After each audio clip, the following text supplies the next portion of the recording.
Class. आज हम अपनी मेन बुक में से पढ़ेंगे पार्ट 6 चिट्ठी का सफ़र। तो यहाँ पे सब डेट डालेंगे आज की। चिट्ठी का सफ़र का मतलब होता है एक स्थान से दूसरे स्थान पर जाना। तो हम देखेंगे यहाँ पे जो चिट्ठी है वो अपना सफ़र कैसे तय करती है। बुक में देखेंगे सब। अपनी 10-12 साल की ज़िंदगी में तुमने कुछ पत्र तो लिखे ही होंगे। वे पत्र अपने सही पते और समय पर किस तरह पहुँचे होंगे, यह बहुत सी बातों पर निर्भर करता है। जैसे कि चिट्ठी किस स्थान से किस स्थान पर भेजी जा रही है, संदेश पहुँचाने की कितनी जल्दी है, तुमने पूरा और ठीक पता लिखा है कि नहीं, तुमने उस पर डाक टिकट लगाया है कि नहीं, आदि। अब प्रश्न यह उठते हैं कि आखिर चिट्ठी पर डाक टिकट लगाया ही क्यों जाए। पूरे और ठीक पते से क्या मतलब है। ज़रूरत पड़ने पर संदेश को जल्दी कैसे पहुंचाया जाए। स्थान बदलने से चिट्ठी के पहुंचने पर क्या असर पड़ता है। इनमें से कुछ सवालों के जवाब शायद तुम्हारे पास हो, खासकर तुम में से उनके पास जो डाक टिकट इकट्ठा करने का शौक़ रखते हैं। अभी तो आपने इस अपनी ज़िंदगी में कभी चिट्ठी ना लिखी होगी ना देखी होगी, लेकिन पहले के समय में जो चिट्ठियाँ थी वो हम लोग अपने रिश्तेदारों को, मित्रों को, सबको लिखकर अपने हाल चाल के बारे में जानकारी दिया करते थे। लेकिन आजकल हम क्या करते हैं, अपनी कुछ बात करनी रहती है तो हम क्या करते हैं, मोबाइल पे मैसेज कर देते हैं। लेकिन पहले के समय ऐसा नहीं था। ये देखिए अंतर्देशीय है, ये है ना, पोस्ट कार्ड बोलते हैं जिसे। यहाँ पर हम एड्रेस डालते थे और यहाँ पर हम अपने बारे में उसको लिखते थे कि हम कैसे हैं, अपने घर के बारे में जानकारी देते थे और सामने वाले को जिसको लिख रहे हैं उसके घर के बारे में जानकारी लेते थे। हम उस क्या करते थे, डाक टिकट चिपकाते थे उस पर, चिट्ठी पर। ये डाक टिकट है, डाक टिकट के बिना चिट्ठी और सही पता, अगर हम चिट्ठी पर सही एड्रेस नहीं लिखते हैं, ये पिन कोड है, देखिए पिन लिखा है, ये पिन कोड नंबर है। हम अगर डाक टिकट नहीं चिपकाएंगे, सही पता नहीं लिखेंगे और पिन कोड नहीं लिखेंगे तो ये चिट्ठी क्या होगी, एक स्थान से दूसरे स्थान पे जाने के लिए लेट हो जाएगी।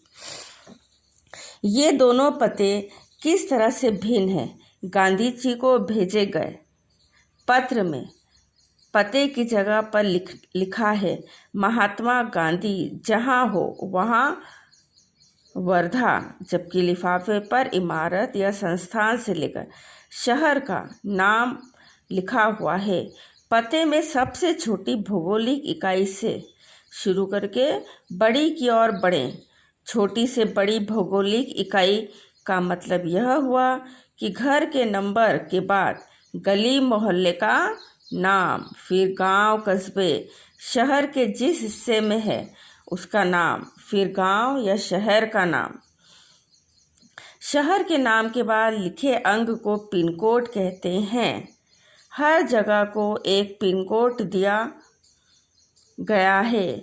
यह सोचने लायक बात है कि आखिर पिन कोड की ज़रूरत क्या है। हमारे देश में अनेक ऐसे कस्बे, गांव, शहर हैं जिनके नाम एक जैसे हैं। पते के बाद पिन कोड लिखने से गंतव्य स्थान का पता लगाने में डाक छांटने वाले कर्मचारियों को मदद मिलती है और पत्र जल्दी बांटे जा सकते हैं। गंतव्य मतलब कि चिट्ठी कौन से स्थान पर जाएगी, किस स्थान पर उसे जाना है, क्या एड्रेस लिखा है उस पर। पिन कोड की शुरुआत 15 अगस्त 1972 को डाक तार विभाग ने पोस्टल नंबर योजना के नाम से की। जाहिर है कि गांधी जी को मिले इस पत्र पर और उन्हें मिले किसी भी पत्र पर पिन कोड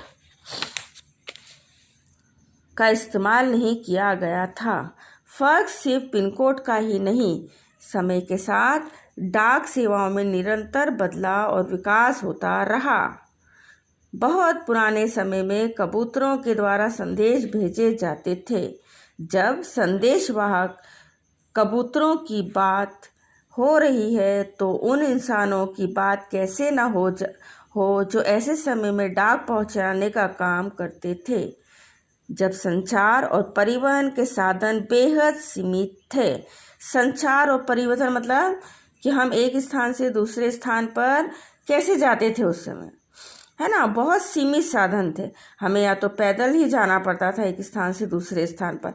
ऐसे समय में चिट्ठियाँ एक स्थान से दूसरे स्थान कैसे जाती है ना। तो बात हो रही है उन हारकारों की जो पैदल ही आम आदमी तक चिट्ठी पत्री पहुंचाने का काम करते थे। राजा महाराजाओं के पास घुड़सवार हरकारे हुआ करते थे। हरकारों को न सिर्फ हर तरह की जगहों पर पहुंचना होता था बल्कि डाक की रक्षा भी करनी होती थी। डाकू, लुटेरों या जंगली जानवरों की चपेट में आने का डर हमेशा बना रहता था। आज भी भारतीय डाक सेवा दुर्गम व पहाड़ी इलाकों तक डाक पहुंचाने के लिए हर कारों पर निर्भर करती है। जम्मू कश्मीर के लद्दाख खंड में पंचम जैसी कई जगह है जहां हर कारें डाक पहुंचाते हैं। मतलब बहुत पुराने समय में क्या होता था, या तो डाक चिट्ठी कौन भेजता था, कबूतरों के द्वारा भेजते थे, या कुछ व्यक्ति होते थे हरकारे जो क्या करते थे, पैदल जाकर दूर दूर तक पैदल जाया करते थे वो, और क्या करते थे, चिट्ठी को बांटा करते थे। आजकल तो संदेश भेजने के नए नए और तेज साधन आसानी से उपलब्ध हो गए हैं। डाक बांटने में हवाई जहाज, पानी के जहाज और जाने कौन कौन से साधन इस्तेमाल किए जा रहे हैं। डाक विभाग भी पत्र, मनी ऑर्डर के साथ साथ ईमेल, बधाई पत्र आदि लोगों तक पहुंचा रहा है। मतलब अभी क्या है, अभी तो संचार के बहुत सारे साधन हो गए हैं। ईमेल के द्वारा, मनी ऑर्डर के द्वारा, बधाई कार्ड, हम इनके द्वारा अपना संदेश एक स्थान से दूसरे स्थान बहुत जल्दी से पहुंचा सकते हैं। कबूतरों की उड़ान से लेकर हवाई डाक सेवाओं तक का सफ़र दिलचस्प करने वाला है। यह सोचकर आश्चर्य होता है कि कबूतर जैसा पक्षी संदेशवाहक भी हो सकता है। कबूतर की कई प्रजातियां भी होती है और ये सभी संदेश लाने ले जाने का काम नहीं कर सकती।